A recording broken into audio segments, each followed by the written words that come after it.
합니다. 성경이 말하는 결혼의 원리이기도 합니다. 창세기 2장에 하나님께서 아담에게 이러므로 남자가 장성하여 부모를 떠나 아내와 합하여 한 몸을 이룰 것이라. 신앙의 가정의 원리입니다. 그런데 신앙은 그것과는 다릅니다. 신앙은 자라고 성숙하고 독립하면 하나님을 떠난 게 아니고 자라고 성숙할수록 하나님께 붙어 있는 게 신앙입니다. 요한복음 15장 말씀, 나는 포도나무요 너희는 가지다. 나를 떠나서는 아무것도 할 수 없느니라. 이 말씀을 우리가 수없이 들었는데 이 말씀이 깊이 있게 느껴진다면 그 맞습니다. 주님 떠나면 나는 아무것도 아닙니다. 느껴진다면 신앙이 좀 있는 편이고, 아이고 내 삶도 있는데 내 생각도 있는데 나는 어떻게 살라고 라고 생각이 된다면 아직 신앙이 여린 상태에 있습니다. 신앙생활을 좀 하다 보면은 나도 신앙생활 할 만큼 했고 교회가 뭔지도 알고 내 생각 내 고집도 있는데 이런 생각이 들다면 위험합니다. 신앙이 깊을수록 주님 뜻에 바뀝니다. 고백이 있어야 됩니다. 우리가 하나님을 찾는 시간, 하나님을 찾는 정도, 또 마음의 상태에 의해서 우리 신앙을 살펴볼 수 있습니다. 교회에 처음 등록하고 새 가족이 된 성도는 일주일에 한 번 주일 예배 드릴 때만 하나님을 만납니다. 그리고는 또 잊어버릴 수 있습니다. 신앙이 조금 깊어지면은 예배가 끝나고도 또 한 주간 생활하면서도 누구를 만나든 어디에 있든 친구를 만날지라 늘 주님 의식하고 주님께 묻고 주님과 교제하는 이 기쁨이 날마다 깊어집니다. 남녀 간의 사랑이 깊어지면은 방금 만나고 헤어졌는데 또 전화하고 보고 싶다고 말합니다. 근데 시간이 지나면은 일주일 전에 만나서 오랜만에 전화 한번 했더니 아이고 일주일 전에 만났는데 또 전화하냐. 이런 좀 문제가 생긴 겁니다. 하나님과 관계도 그렇습니다. 주일 예배 한 번으로는 곤란합니다. 오래전에 어떤 분이 아이고 주일 예배 한 번이면 충분한데 의미는 있습니다. 또 생각해 보면 지금 시대는 많이 변해가지고 일주일에 한 번도 빠지지 않는다면 1년 52주 정확히 들은다면 그것도 대단한 신앙이기는 합니다. 근데 달마다 만날 수 있어야 됩니다. 둘째가 본문에 아버지를 떠나서 혼자 살겠다고 독립하겠다고 요구를 하는데 이거는 자녀가 자라서 독립하고 성숙해서 혼자 살겠다는 의미와는 다르고 아버지가 부담스럽고 아버지께 반항하는 모습입니다. 아버지를 떠나서 혼자 자유롭게 살고 싶다. 이 탕자의 생각은 우리가 살아오면서 청소년기를 겪으면서 누구나 한 번쯤은 했을 생각이기도 합니다.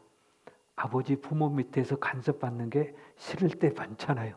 학교에 매인 것도 부담스럽고 빨리 커서 어른이 되어서 학교에서도 자유하고 부모 간섭도 받고 싶지 않는 것은 누구에게나 있을 수 있는 모습입니다. 아마 탕자가 그 마음으로 떠나서 독립하고 싶다, 자유를 누리고 싶다 이런 고백을 했을 겁니다.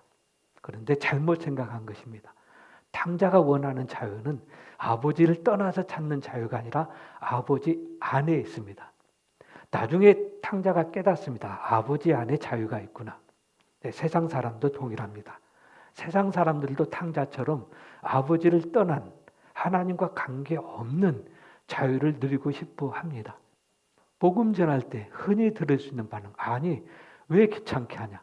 신앙은 자유인데 나더러 주일날 꼼짝도 못하고 교회 예배 드리고 있으라고 친구도 만나고 만들어 하고 싶은데 이게 뭔가 하면은 자유롭고 싶다는 것입니다. 몰라서 그렇습니다.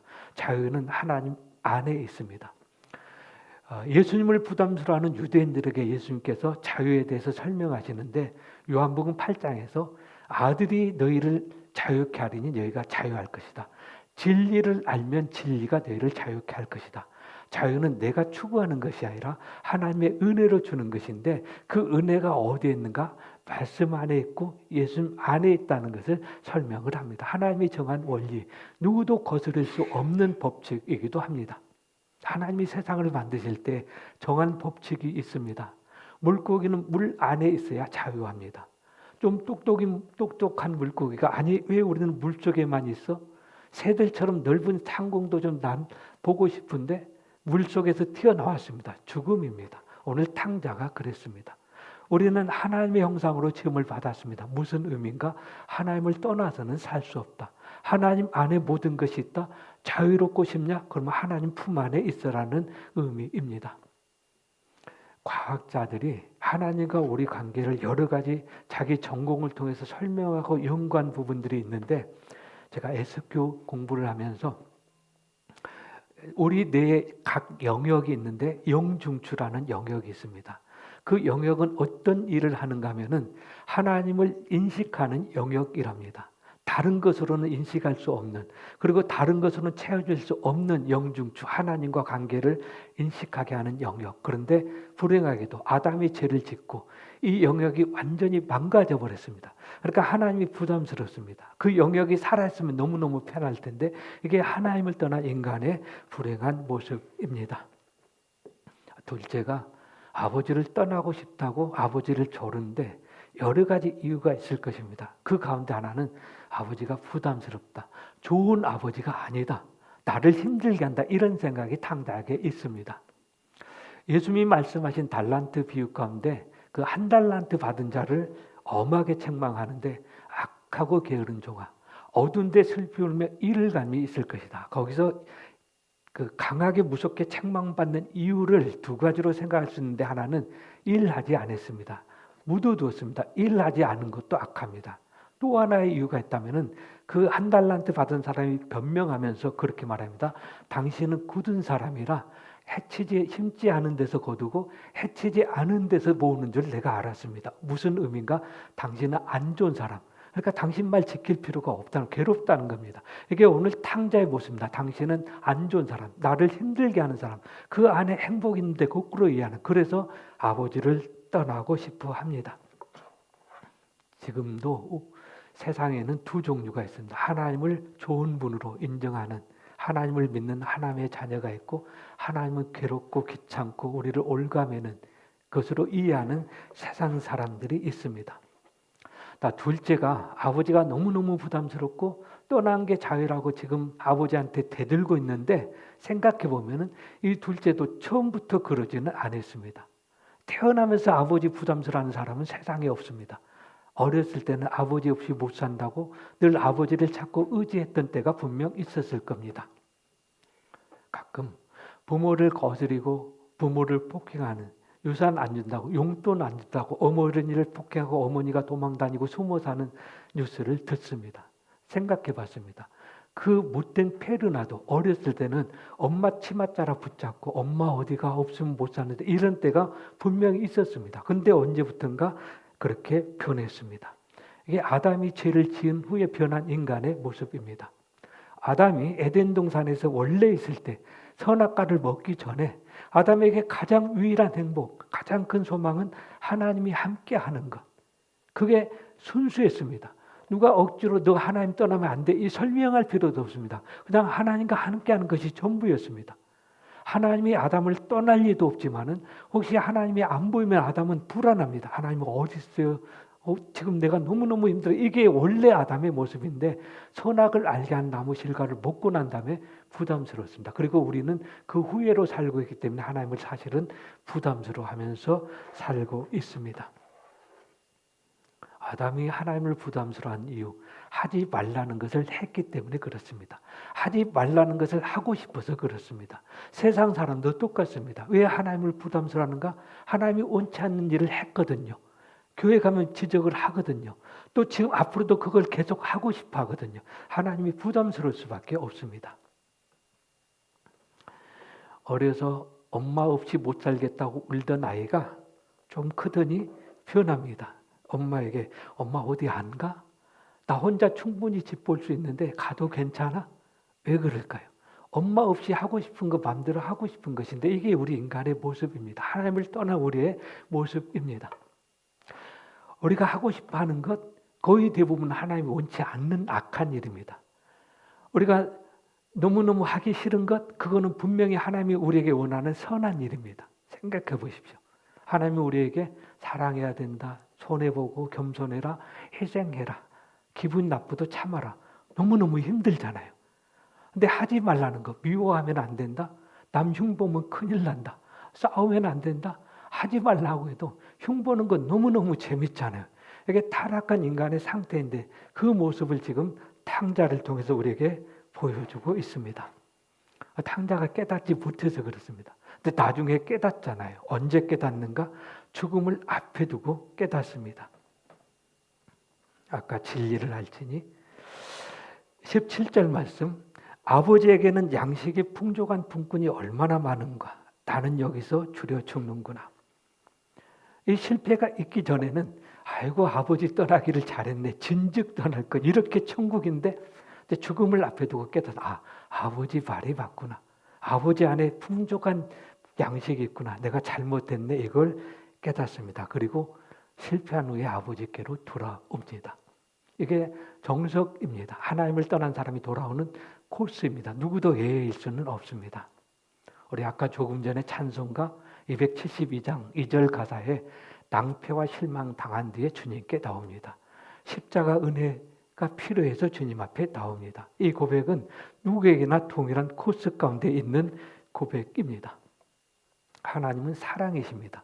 우리를 위해서 독생자 아들을 십자가 저주 아래 내놓을 만큼 우리를 사랑하셨습니다. 우리가 힘들어하면 하나님의 마음이 더 고통스럽습니다. 그런데 왜 우리에게 고통을 주셨는가? 고통을 겪지 않고는 탕자처럼 하나님께 돌아올 생각을 못하기 때문에, 사랑하기 때문에 하나님께서 고통을 요구하십니다. 만약에 탕자가 죽을 때까지 고통이 없었다? 평생 아버지 안 찾습니다. 고통이 있어야 하나님을 찾습니다. 다윗이 고백했던 고난당한 것이 내게 유익입니다. 고난당하기 전에 내가 그릇 행했는데 고난당함으로 주의 율례를 배웠고 주의 말씀에 순종하게 되었습니다. 고난을 통해서만 받을 수 있는 유익입니다. 고난은 하나님께서 우리에게 주신 특별 은혜 가운데 속합니다.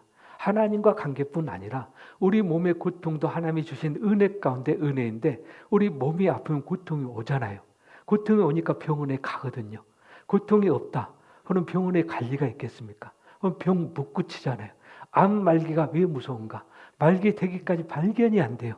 빨리 깨달았으면 지금 의학으로 웬만한 건 고치는데 고통이 안 느껴져요. 그렇다면 고통은 은혜 가운데 은혜입니다.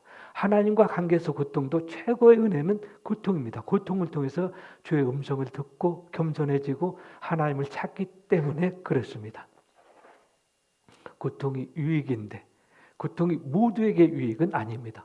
어떤 사람에게는 유익이 되는데 어떤 사람에게는 유익이 아니라 오히려 더 망하는 길로 비참하게 될 수도 있습니다.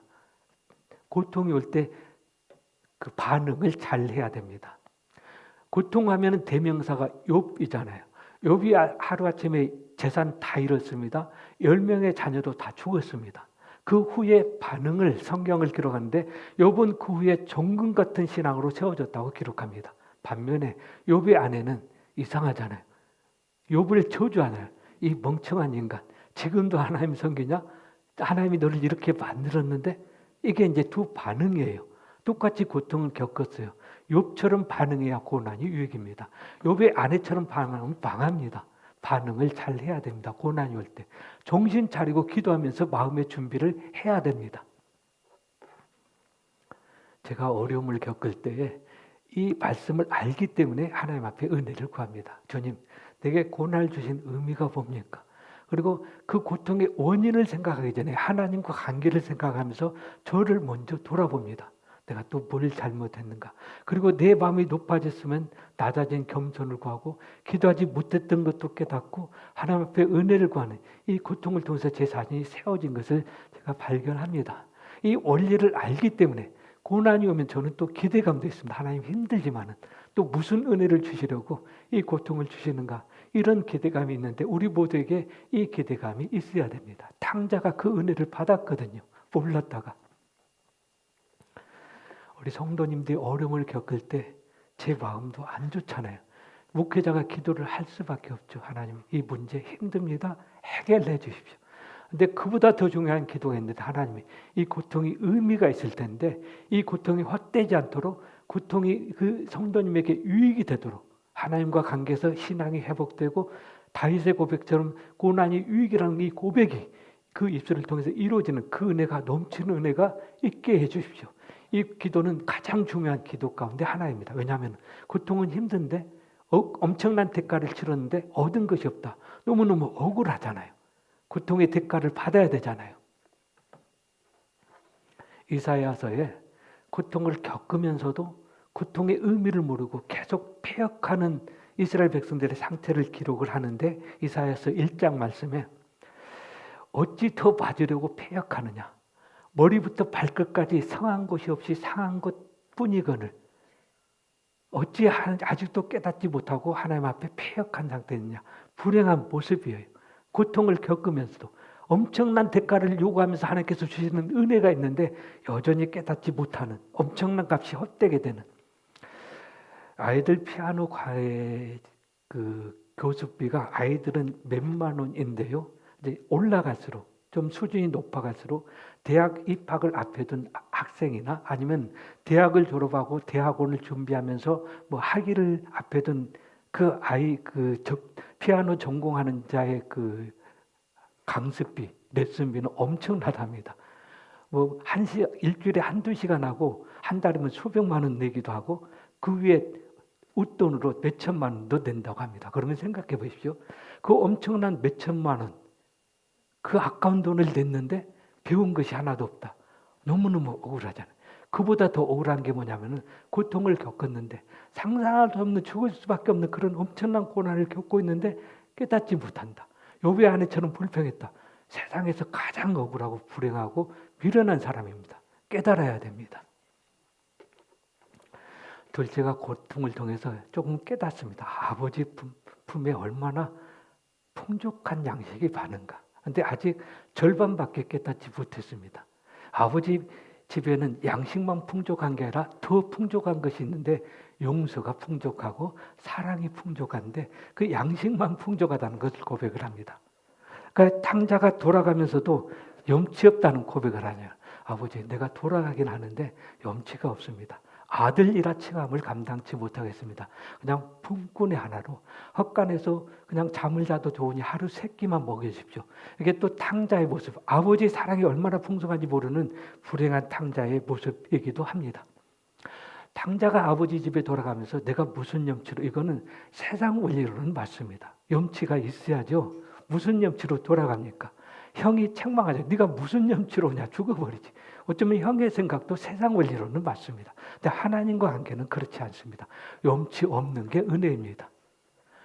탕자가 자기 생각에 내가 무슨 염치로, 탕자 형이 네가 무슨 염치로 죽어버리지 여기 왔냐? 중요한 거는 탕자가 어떻게 생각하든 형이 어떻게 반응을 하든 비난을 해도 중요한 거는 아버지가 어떻게 생각하느냐에 있습니다. 아버지는 탕자를 내 잃어버렸다가 찾은 아들, 죽었다가 살아난 아들, 이 아버지 생각이 중요하지 내가 무슨 염치로, 형이 네가 무슨 염치로 죽지 않고 사는, 이건 하나도 중요하지 않습니다.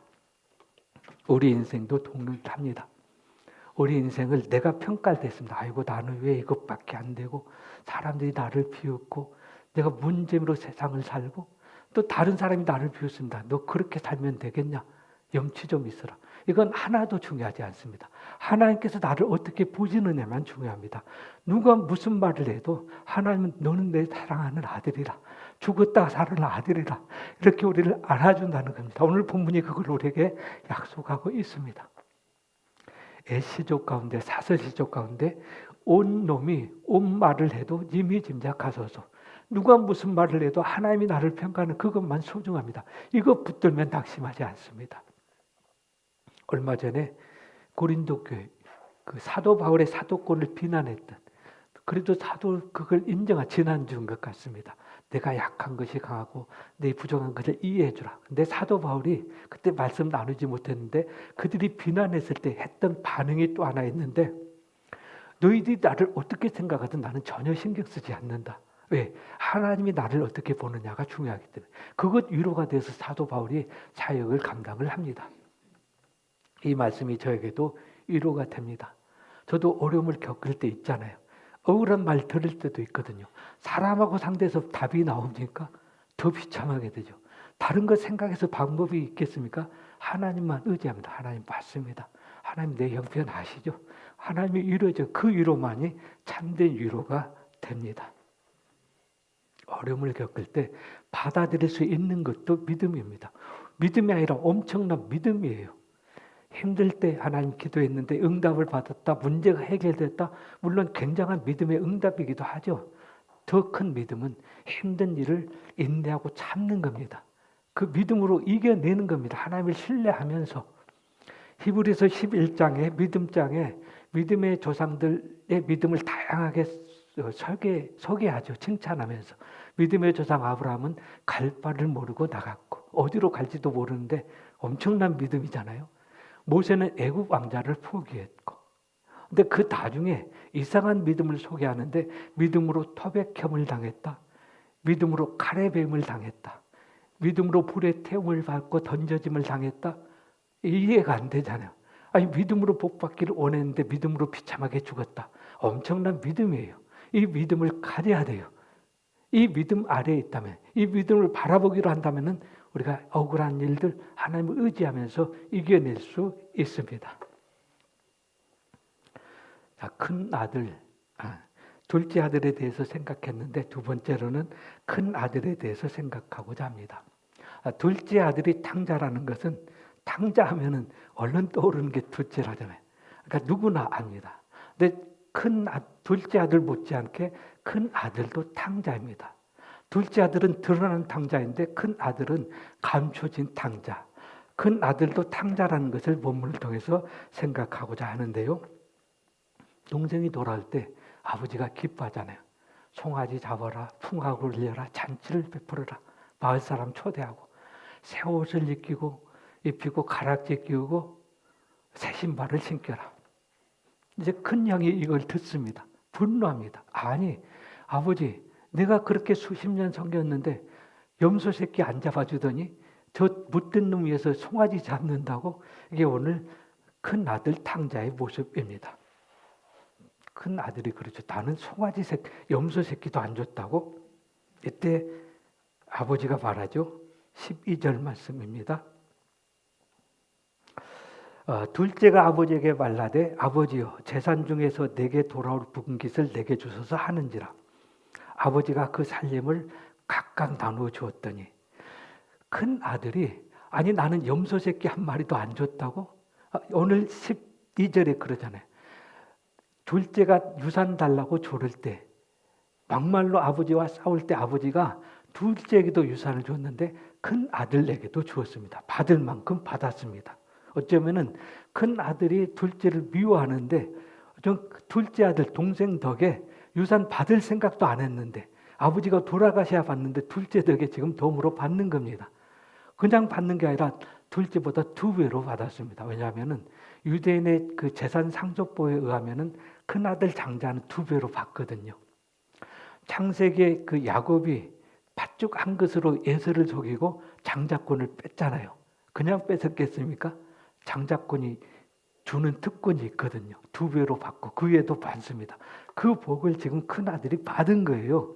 근데 아무것도 받은 것이 없다고 대들고 있습니다. 왜? 은혜를 몰라서 그렇습니다. 은혜를 알면은 작은 것도 은혜다고 고백할 텐데 은혜를 모르니까 2배 받고도 나는 염소 새끼도 못 받았다고 고백을 하잖아요. 뭔가 하면은 은혜를 깨닫는 게 은혜입니다. 은혜를 깨달으면은 작은 것도 감사하고 감격하고 기쁘는데 깨닫지 못한 큰 아들처럼 2배로 얻고 모든 걸 누리면서도 내게 준 게 뭐냐고 불평합니다. 깨닫는 게 은혜입니다. 오늘 본문의 형은 동생보다 더 불행한 것은 탕자는 잃어버리고 난 다음에 아버지 안에 풍요가 있다는 걸 깨닫습니다.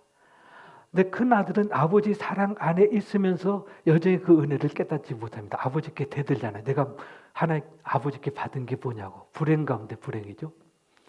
탕자보다 더 불행한 큰형의 모습. 또 하나의 불행이 있는데 아버지를 힘들게 한 것은 둘째 탕자가 재산 말아먹는 것보다 둘째를 기뻐하는 아버지에게 대든 게 더 아버지를 힘들게 한 것입니다. 그 불효자이면서 나는 그래도 아버지를 잘 섬겼다고 착각하는 게 큰형의 불행한 모습이기도 합니다. 성경은 모든 사람이 죄인이라고 말합니다. 근데 두 종류 죄인이 있습니다. 내가 죄인인 것을 깨닫는 죄인이 있고 죄인인데도 의로운 척하는 죄인이 있습니다. 오늘 본문의 두 종류 모습이 드러납니다. 탕자는 내가 죄인이라는 걸 알기 때문에 아버지, 나는 아버지 앞에 오를 면목도 없습니다. 그냥 품꾼 하나님 족합니다. 겸손했습니다. 은혜를 구합니다. 근데 죄인이면서 죄인인지 모르는 큰아들, 내가 지금까지 아버지를 이렇게 멋지게 생겼는데 나처럼 효자가 어디 있는데 하나님 보실 땐 더 못된 죄인인데 스스로 의롭다고 착각한 불행한 죄인의 모습을 보여줍니다. 이거는 우리 삶에 있어서 굉장히 중요합니다. 하나님과 관계를 드러내는 어떤 기준이 되기 때문에 그렇습니다. 하나님과 관계뿐 아니라 인간관계에서도 우리는 연약하기 때문에 때로는 다툴 때도 있고 갈등도 있고 화가 날 때도 있고 하잖아요. 그럴 때 이 두 가지 모습이 우리 가운데 분명히 나타납니다. 동생처럼 내가 잘못했지 깨닫는 아이가 있고 큰형처럼 내가 뭘 잘못했는데 대들고 분노하는 사람이 있습니다. 경험했잖아요. 누군가 관계 속에서 억울한 일 듣잖아요. 화날 때 많잖아요. 물론 사람이기 때문에 화날 수는 있습니다. 근데 그 다음이 중요합니다. 나는 잘못한 거 하나도 없고 너는 왜 그러냐. 분노하고 잠이 안 오고 이건 불행한 사람이다. 큰형하고 똑같습니다. 깨닫지도 못합니다. 동생보다 더 불행한 모습이기도 합니다. 깨닫는 게 은혜입니다.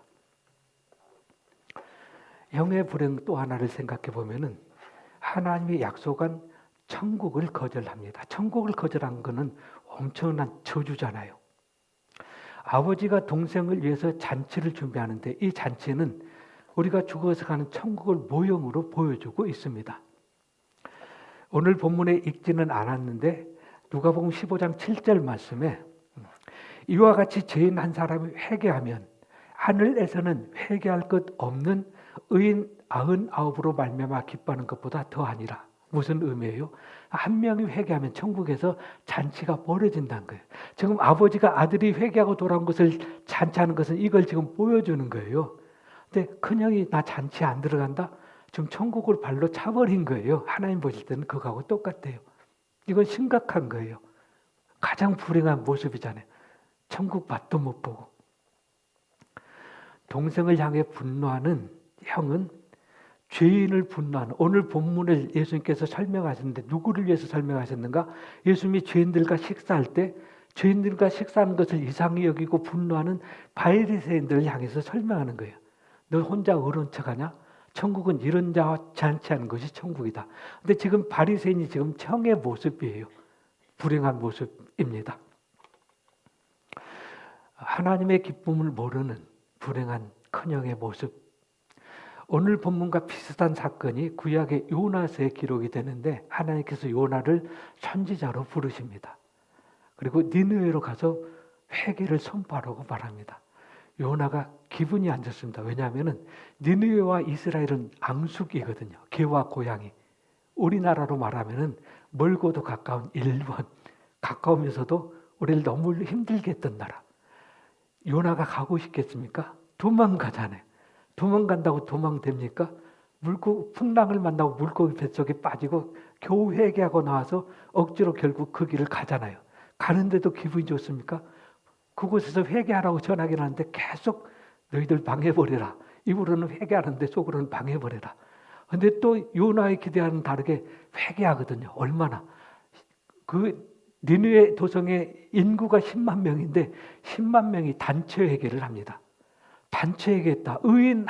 죄인 한 명이 회개할 때 천국에서 단체가 벌어지는데 10만 명이 단체 회개하고 돌아왔다. 하나님 나라가 얼마나 깊은 잔치가 벌어지겠습니까? 근데 그걸 지금 모르는 거예요. 분노하는 거예요.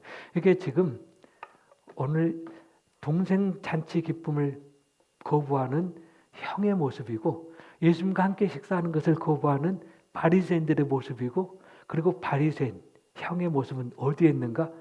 좀 깊이 생각해 보면 교회 안에 있습니다. 성도 가운데. 물론 우리는 아니겠습니다. 그런데 성도 안에 있는 말씀인 것을 말씀합니다. 깨어 있어야 됩니다. 아버지를 기쁘게 하려면 아버지 마음을 알아야 됩니다.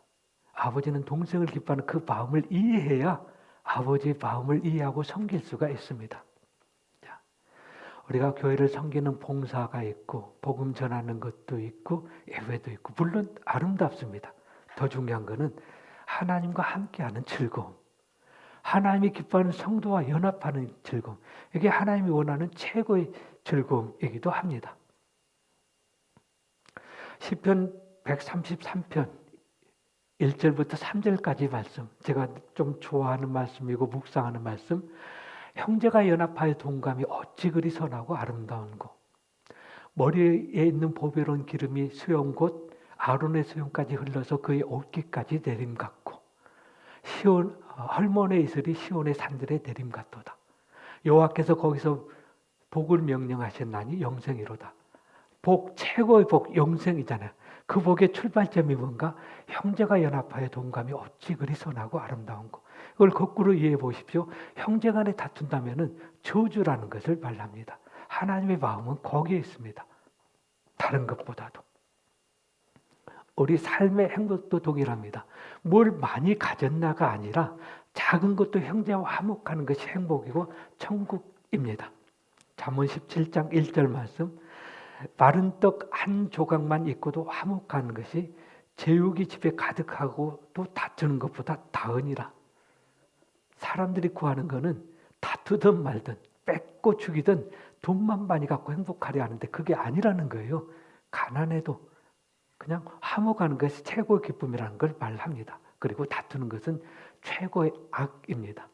얼만큼 악인가 하면은 성경에 하나님 보시기에 안 좋은 것을 소개하는데, 창세기 1장에서 하나님이 세상을 만드시면서 6일 동안 만드셨는데 만드실 때마다 마지막 결론이 뭔가 하면은 하나님 보시기에 좋았더라. 빛을 만드시고 하나님 보시기에 좋았더라. 하늘 만드시고 너무너무 좋았더라. 바다를 만드시고 모든 것 보시기에 너무너무 좋았습니다. 근데 안 좋은 게 하나 있는데 아담이 독취하는 것이 안 좋았다. 혼자 있는 것은 너무너무 안 좋다는 거예요. 악하다는 거예요. 근데 혼자 있는 악한 것보다 더 안 좋은 게 뭐냐면은 싸우는 겁니다. 잠언에 동일하게 다투는 집에서, 큰 집에서 다투는 여인과 함께 있는 것보다 차라리 혼자 있는 게 낫다. 혼자 있는 것보다 더 고통이 다투는 여인과 함께 있는 거라잖아요. 하나님 보실 때 그러면은 우리가 형제 안의 성도가 얼마나 소중한지를 깨닫게 됩니다. 가장 소중한 건 하나님께서 우리에게 원하시는 것. 애물을 드리다가 원망 드릴 만한 일이 있는 줄 생각나도 먼저 화목해라. 아니면 그 모든 것은 헛수고다. 하나님의 마음입니다. 말씀을 정리합니다. 오늘 두 아들이 등장하는데 똑같은 아버지를 힘들게 한 탕자입니다. 차이가 있다면 둘째는 탕자인 것을 알고 은혜를 구하는데 큰형은 탕자인 것을 모르고 계속 아버지께 대들고 있습니다. 성경은 모든 사람은 죄인이라고 말합니다. 둘 중에 하나입니다. 탕자처럼 죄인인 것 깨닫고 은혜 구하는 죄인이 있고, 큰형처럼 나처럼 의롭게 살았는데 엉뚱한 죄인도 있습니다. 지금 우리 안에도 두 종류입니다. 말씀을 통해서 다른 사람 보지 말고 우리 자신을 깨닫고 하나님이 뭘 원하는지를 발견하고 우리 자신을 돌아보고 세워가는 귀한 말씀이 되기를 소망합니다. 기도하겠습니다. 아버지를 거부한 둘째 탕자, 아버지 밑에 있었지만은 아버지의 마음을 상하게 했던 큰 아들. 우리 모습 안에도 이 두 가지 모습이 있고 둘 중에 하나인 것을 고백합니다. 하나님, 다른 사람 말을 하기 전에 우리 자신을 돌아보게 하옵소서. 말씀 의지해서 하나님 앞에 가까이 가는 기회가 되게 하여 주옵소서. 말씀 붙들고 우리 신앙이 세워지는 은혜가 우리 모두에게 이루어질 수 있도록 은혜 내리고 주옵소서. 예수님 이름으로 기도드립니다. 아멘. 자리에서 일어나시겠습니다.